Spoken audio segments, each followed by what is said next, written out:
നമസ്കാരം, ഭാരത് ലൈവിലേക്ക് സ്വാഗതം. രണ്ടാം തിങ്കളാഴ്ച കളക്ഷനിൽ 54.54% ഇടിവാണ് എമ്പുരാന്റെ കാര്യത്തിൽ ഉണ്ടായിരിക്കുന്നത്. മോഹൻലാൽ പൃഥ്വിരാജ് കൂട്ടുകെട്ടിലൊരുങ്ങിയ എമ്പുരാൻ 12 ദിവസം കൊണ്ട് ഇന്ത്യൻ ബോക്സ് ഓഫീസിൽ 100 കോടി നേടി എന്നാണ് അവകാശവാദവുമായി എത്തുന്നത്. ചിത്രം കേരളത്തിൽ നിന്ന് 80 കോടി കളക്ഷൻ സ്വന്തമാക്കി എന്നൊക്കെയാണ് പുറത്തുവരുന്ന വിവരങ്ങൾ. മോഹൻലാൽ നായകരായി പൃഥ്വിരാജ് കുമാരൻ സംവിധാനം ചെയ്ത എമ്പുരാൻ 12ാം ദിവസവും ഇന്ത്യൻ ആഭ്യന്തര ബോക്സ് ഓഫീസിൽ നേട്ടത്തിൽ എത്തി എന്നാണ് അവരുടെ വാദം. രണ്ടാമത്തെ തിങ്കളാഴ്ച ചിത്രത്തിന്റെ കളക്ഷൻ ആദ്യമായി 1 കോടിയിലേക്ക് താഴ്ന്നെങ്കിലും ചില നേട്ടങ്ങൾ കൈവശപ്പെടുത്തി എന്ന് ചിത്രത്തിന്റെ അണിയറ പ്രവർത്തകരും പറയുന്നുണ്ട്.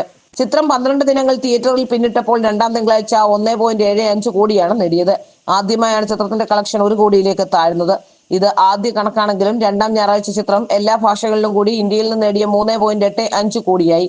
അതിനാൽ തന്നെ കളക്ഷൻ 54.54% ഇടിവാണ് ആഭ്യന്തര കളക്ഷനിൽ ഉണ്ടായത്. എങ്കിലും മൊത്തം ചിത്രത്തിന്റെ ആഭ്യന്തര ബോക്സ് ഓഫീസിലെ കളക്ഷൻ 100.10 കോടി ആയിരിക്കുകയാണ് എന്നാണ് ഇവർ പറയുന്നത്. ഇന്ത്യയിലെ മാത്രം കളക്ഷൻ അപൂർവമായാണ് മലയാള ചലച്ചിത്രം 100 കോടി ക്ലബിലെത്താറുള്ളത്. അതിനാൽ തന്നെ വൻ നേട്ടമാണ് എന്ന് ചിത്രത്തിന്റെ അണിയറ പ്രവർത്തകർ പറയുന്നു. ഏറ്റവും വലിയ ഓപ്പണിംഗിൽ നിന്ന് തുടങ്ങി ഏറ്റവും വേഗത്തിൽ 100-200 കോടി ക്ലബ്ബുകൾ ഇടം പിടിച്ച മലയാള ചിത്രമായി എമ്പുരാൻ മാറി എന്നാണ് ഇവരുടെ അവകാശവാദം. പല വിദേശ മാർക്കറ്റുകളിലും റെക്കോർഡ് കളക്ഷനും നേടിക്കഴിഞ്ഞു എന്നും പറയുന്നു. നേരത്തെ ചിത്രം ആഗോളതലത്തിൽ 250 കോടി നേടിയെന്ന് നിർമ്മാതാക്കളായ ആശീർവാദ് സിനിമാസ് പ്രഖ്യാപിച്ചിരുന്നു. നേരത്തെ 100 കോടി ഷെയർ ലഭിച്ച ആദ്യ മലയാള ചിത്രം എന്ന റെക്കോർഡും എമ്പുരാൻ നേടിയിട്ടുണ്ട് എന്നാണ് ഇവരുടെ അവകാശവാദം. ഏതായാലും ഈ പറയുന്നതൊക്കെ എങ്ങനെയാണ് എന്ന് നമുക്ക് അറിയാം. കള്ളപ്പണം വെളുപ്പിക്കാൻ വേണ്ടി ഇങ്ങനെ ചിത്രത്തിന്റെ വരുമാനം കൂട്ടി പറഞ്ഞുകൊണ്ട് ചില ശ്രമങ്ങൾ ചിലപ്പോൾ നിർമ്മാതാക്കൾ നടത്താറുണ്ട്. അത്തരം ചില ശ്രമങ്ങളാണ് പലപ്പോഴും നിർമ്മാതാക്കൾക്കും വിനയായി മാറുന്നത്. അതുകൊണ്ട് തന്നെയാണ് പൃഥ്വിരാജ് സുകുമാരനെയും അതുപോലെ തന്നെ ആന്റണി പെരുമ്പാവൂരിനെയും ഗോകുലം ഗോപാലിനെയും ഒക്കെ ഇപ്പോൾ ചോദ്യം ചെയ്തത് എന്നാണ് മനസ്സിലാക്കാൻ സാധിക്കുന്നത്. എന്നാൽ എമ്പുരാൻ സിനിമയുമായി ബന്ധപ്പെട്ടല്ല ഇപ്പോഴത്തെ റെയ്ഡുകളെന്ന് വ്യക്തമാവുന്നുണ്ട്.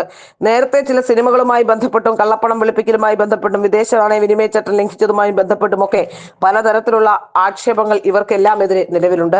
അതുകൊണ്ട് തന്നെ നേരത്തെ ചില റെയ്ഡുകളും ഇവരുടെയൊക്കെ വീടുകളിലും മറ്റും നടത്തിയിട്ടുണ്ട്. അതുമായി ബന്ധപ്പെട്ട നടപടിക്രമങ്ങളാണെങ്കിലും എമ്പുരാൻ സിനിമയുമായി ബന്ധപ്പെട്ട പ്രശ്നങ്ങളാണെന്ന് വരുത്തി തീർക്കാനാണ് അണിയറ പ്രവർത്തകരും ജനങ്ങളും എല്ലാവരും ഇപ്പോൾ ശ്രമിച്ചുകൊണ്ടിരിക്കുന്നത് എന്നും വ്യക്തമാവുന്നുണ്ട്.